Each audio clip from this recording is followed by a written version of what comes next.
Hello everyone. Today we are going to learn the Fourier series using Scilab, and we will do this with the help of an example. And now let us move to the example. In this example we are going to calculate the Fourier series of the fx for where the period of the x is 0 to 2 pi, and also we will plot the graph from minus 4 pi to 4 pi. So the general formula to represent any f function of f in terms of Fourier series is a0 by 2 plus a1 cos x plus a2 cos 2x. Similarly, b1 sin x plus b2 sin 2x, and this series is infinite series. Okay, so the formula for a0, n and bn are 1 by pi 0 to 2 pi fx dx. An is equal to 1 by pi 0 to 2 pi fx cos nx dx. So formula is written here. Similarly, for bn the formula is 1 by pi 0 to 2 pi fx sin nx dx. So we will use these formulas to calculate the Fourier coefficient, and then back substitute these Fourier coefficients in the general formula fx to calculate the value of the function f at any value of x. Okay, and after that we will plot the graph for the range minus 4 pi to 4 pi. So all these things we will do in Scilab, and then compare the results whether we are getting correct or not. So let us move to the Scilab editor. So CLC and clear are the two basic commands which we have to write every time at the starting of the code. Now first we will define the lower limit and upper limit. The lower limit is 0 and the upper limit is 2 pi. Okay, now the function f for which we want to calculate the Fourier series, f is equal to quotes x. Why I have written in terms of in quotes? Because we will use the integrate command, and integrate command requires the expression in the form of the string. So therefore we have defined our function in terms of the string, and therefore I have enclosed my function in quotes. Okay, so now I will use the integrate command to calculate the value of a0. So a0 is equal to integrate capital F comma the variable in terms of which with respect to which we want to integrate. So the variable is x. Now lower limit comma upper limit. Okay, and divide pi. Okay, so bracket start percentage pi. So this is the formula for the a0 is 1 by pi integration 0 to 2 pi fx dx. So the same I have written here in the Scilab editor. Now we will display the value of a0 in the console. So let us see whether we are getting the correct answer or not. We can see the answer is 6.2831, and the answer coming in the example is 2 pi, which is approximately equal to 6.28. So we are getting the correct value of a0 using Scilab. Now move to the an. So in the example, as you can see, the value of an coming out is equal to 0. So let us return the same code in our Scilab. That means since an is equal to 0, then for any value of n, the value of coefficient will be 0. That means a1, a2, a3, a4, a5, all coefficients will be 0. So first we will check this for a1. So let us write a1 is equal to, we will copy this command. Okay, now integrate function f. So here the function f is x cos x. Okay, so what we will do is we will redefine the function. F is equal to cos x star cos x. Okay, so we will enclose this in the bracket and quotes. So now we have redefined the function f in terms of string for the a1. Okay, so again we are integrating with respect to x. So x will be there, lower limit will remain same, upper limit will remain same, and then write pi, divide by pi. So now we will display a1 in console to check whether we are getting 0 or not. So I will write a1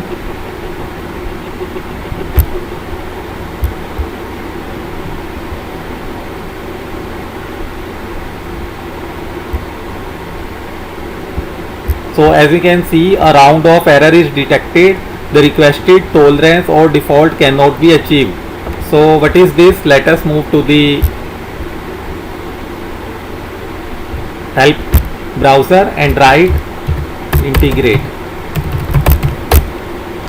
So this is the general formula of this is the syntax of the integrate command, and we can see the default value of the tolerance is 1e minus 13, and our code is not able to achieve this much absolute error bound. So we have to increase the absolute tolerance, and as suggested by the Scilab console, the requested tolerance cannot be achieved. Try using bigger tolerance. So we will increase the tolerance in our Scilab code by omitting the default value. So what is the default value? Is 1e minus 13. So let us increase this up to 1e minus 3.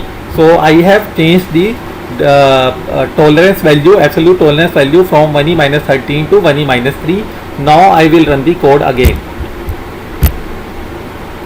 So as we can see, the answer we are getting is 4.4 d minus 16. So d minus 16 basically represents 10 to the power minus 16, which is nearly or approximately equal to 0. We can consider it equal to 0 because the power is very, very small. Okay. So now let us calculate the coefficient b1. So as per the formula, the value of bn is minus 2 by n, and for n is equal to 1 we will get b1 is equal to minus 2. So if we calculate b1 using Scilab, our answer should be equal to minus 2. Now let us calculate this. We will copy this command and paste it here, and this time also we will define the function f again, x sin x, and we will keep the tolerance same, 1e minus 13, and rename this as b1, here also b1, and again we will execute our code. So we can see we are getting minus 2. Okay, so that we have verified that a0, a1, bn we are getting exactly same which we are getting in the example. So till now we have calculated only the a0, a1, b1, but in order to represent the function f in terms of Fourier series, we need n Fourier coefficients. That means a0, an and bn, and n can be vary depending on the user requirement. So larger the value of n, more is the accuracy, but if we give larger value of n, the program will be slow. So therefore we will input the value of n from the user. So if the user wants more accuracy, then the value will be more, and if the user wants fastest result calculation, then the value of n will be less. Okay, so we will input the value of the user value of the n by the user from the console, and we want to calculate n values of a and b coefficient, an and bn. Okay, so what we will do is, first we will remove this portion because we want to calculate the value of an and bn for different values of n. Okay, so we will remove this coefficient, we will keep a0. Now I will run a loop, I is equal to 1 colon n. Okay, why I am running the loop? Because I want to calculate n coefficients, and the coefficients will move from a1, a2, a3 up to an. Therefore I am also writing the loop from 1 to n. Now since we have said we will ask the user to input the value of n from the console, therefore we will write n is equal to input bracket start double quotes, enter the value of n. Okay, so now we will calculate the coefficient and store all these coefficients in the array. Okay, so what we will do, we will write ai. So when I is equal to 1, the coefficient a1 will be stored in a bracket 1. Okay, first element of the array. Now we will write the integrate command. Okay. Now what is the function for the a1? So let us move to our formula. So as we can see in the general formula, there is a term present n, cos nx. So when n is equal to 1, this will be cos x. That means for a1, the integrand will be fx cos x, and for a2 the integrand will be fx cos 2x. So every time when we are changing the value of n, our function is also changing. So what we will do is, we will write x star cos bracket start n star x. Okay, so this is our function which we want to integrate. Now comma, the variable with respect to which we want to integrate is x, comma lower limit, comma upper limit, comma tolerance.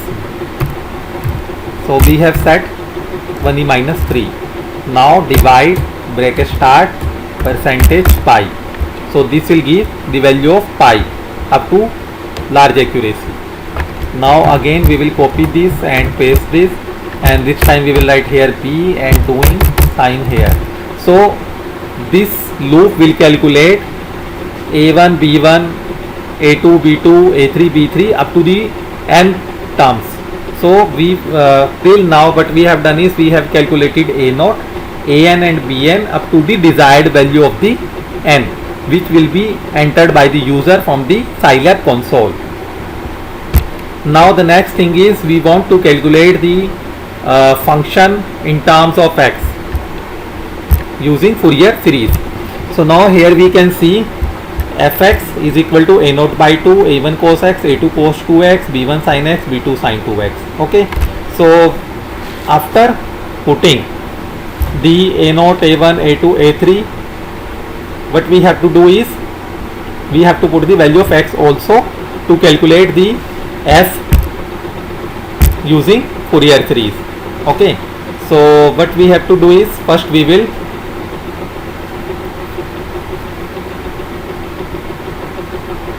write a function. Okay, for why we write a function? For example,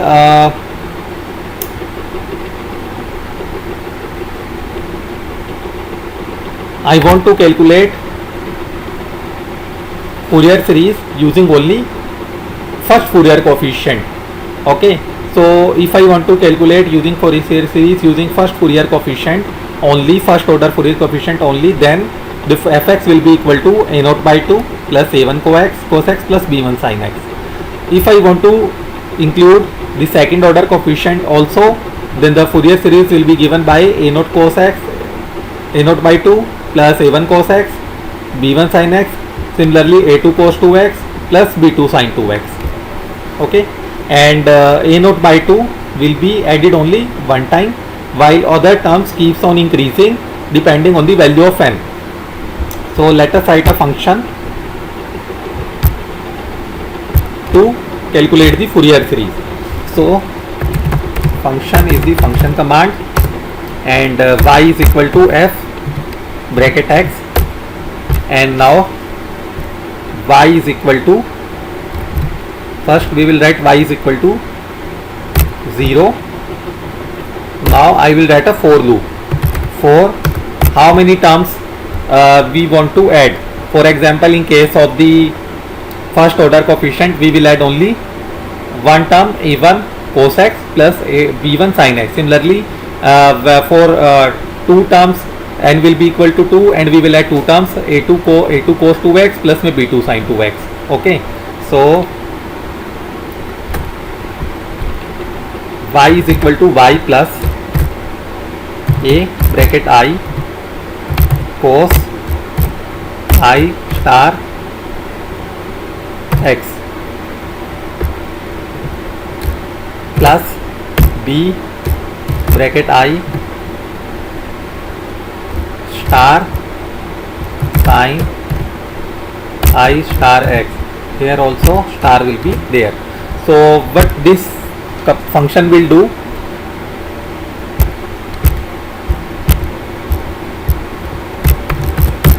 when I is equal to 1,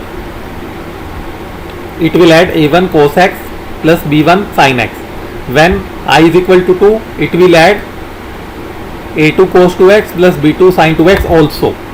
So when suppose I have chosen, I want to express Fourier series of the function fx using only two Fourier coefficients, first order and second order, then there will be two first order terms and two second order terms and a naught by 2 as per this formula. Okay, so total number of terms will be a naught by 2, a1 cos x, a2 cos 2x, b1 sin x, b2 sin 2x if n is equal to 2. Okay, and if we increase n, the number of terms keeps on increasing. So suppose n is equal to 2 in our case, then what it will do, it will add a1 cos x, b1 sin x, a2 cos 2x, b2 sin 2x and will return that value. But here we can see we have not added the value of a naught by 2 till now. So we will add the value of a naught by 2 in the out of the function or at the end of the loop here. So y is equal to y plus a naught by 2. So we can write here also and we can write out of the function. So this is it will be good if we write here because this function will completely calculate the Fourier series up to desired number of the Fourier coefficients. Now I have calculated the Fourier, I have written the Fourier series formula to calculate the Fourier series. Now I want to check whether it is correct or not. Now this f 0.5. So if it correctly represents, if this function correctly represents the Fourier series of the function x, then it will give the correct value of fx, and the value of fx at x is equal to 0.5 is 0.5. So our function should also give 0.5 because fx is equal to this, and we are calculating the right side of the equation 1 using Scilab, which is nothing but the Fourier series representation of the function fx. Now it should give fx is equal to x, that means 0.5. So let's see.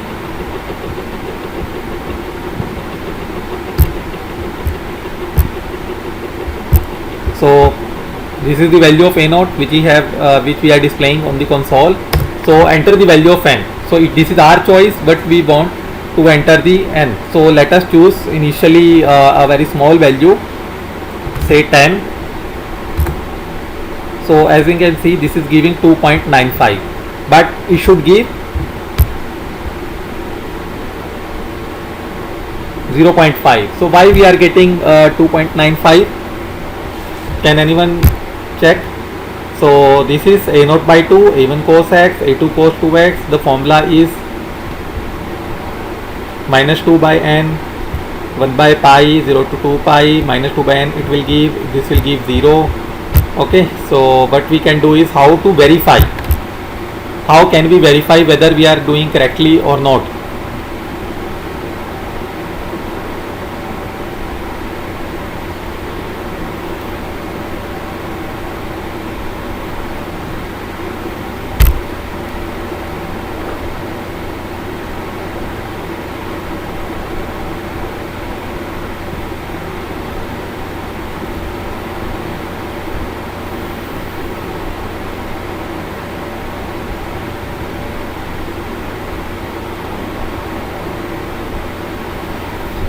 So as you can see, we have to write I here because we have written n. Okay, so if we write n, then what it will do, it will calculate an. That means if we have, since we have entered 10, n is equal to 10, then it will say a10 and b10 in all the elements of the array. Okay, so this is the error which we have to remove. So we can see the program has given the answer but incorrect. Okay, so basically there are two types of error. One is syntax error and another one is human error. So syntax error Scilab can detect, but human error Scilab cannot detect. So how can we detect such type of errors? By human knowledge. We should know what answer we should give. Okay, so as you know that the value of the function at x is equal to 0.5 is 0.5, and this is not giving the correct answer, this is not matching.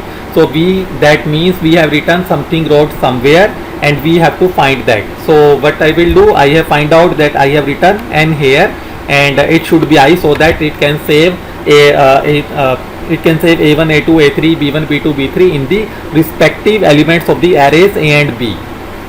Now again we will run the code after eliminating the human error. Enter the value of n, we will write 10 and we can see 0.633 it is giving, but the answer should be 0.5. Okay, then why we are getting 0.633? Because we have chosen a very small value of n. Okay, so if the accuracy is not that much important for us and we want the fast result, then we will use a small value of n. But if we want a most accurate result, then value of n should be large, and as we keep on increasing the value of n, the program output we will get the program after a few seconds or few minutes. The program will be slow, but the answer will be accurate. Okay, so let's try that also. Now this time I want to get the more accurate answer. Okay, so what I will do, I will write n is equal to 100. So this time the program will run for a longer time, but we will get more accurate answer. Let us see. So as you can see, the program is keep on running,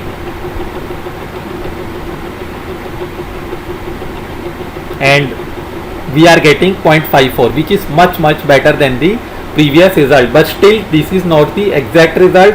So if we further increase the value of n, we will get the more accurate result than this.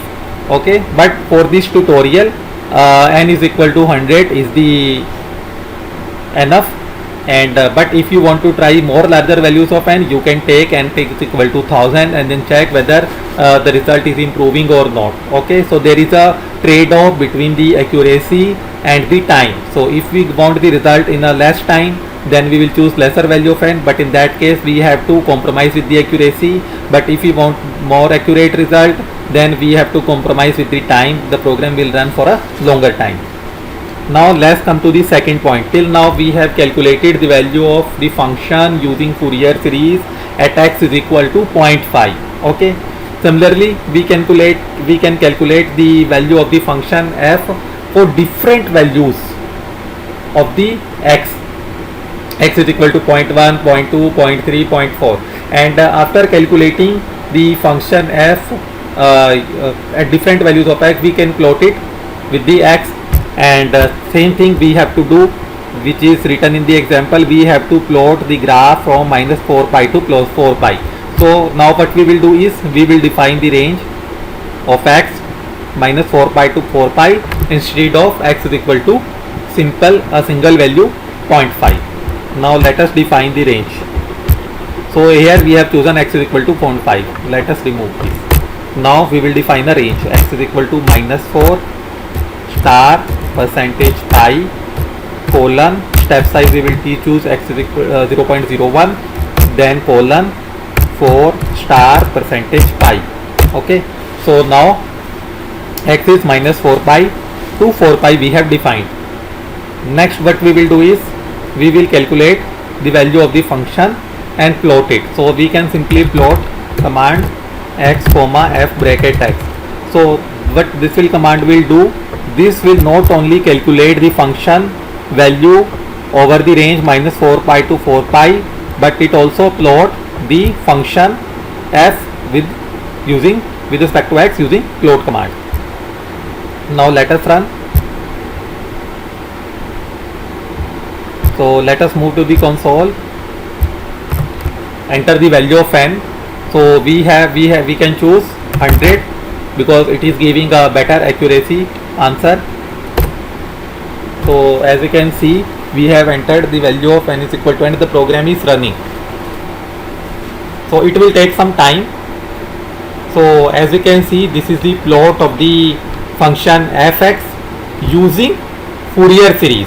Okay, we have not directly plot the function, but we have used the Fourier series to plot the function fx, and the period of the function is 0 to 2 pi.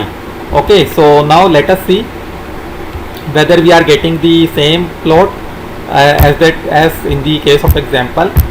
So let us move downward, and as you can see, we are getting the similar plot which is in our Scilab. So this is a very simple command, and the video I have explained each and every step in this video. So it will be good if you watch the video from starting till end, so that you can learn what common mistakes we do, for example syntax error or human error, and what are the different ways we can use to calculate the Fourier coefficients, and then represent the Fourier series using Fourier coefficient. Okay, so in the given code I have used the inbuilt command integrate, but if you want you can use inbuilt command intg, or you can use trapezoidal and Simpson 1/3 rule to perform the similar task using Scilab. There are various ways, and if you people need any help, any doubt using Fourier series in Scilab or integration in Scilab, you can ask in the comment box. I have also uploaded my videos on the Simpson 1/3 rule in the YouTube, and you can go and watch these videos. Thank you.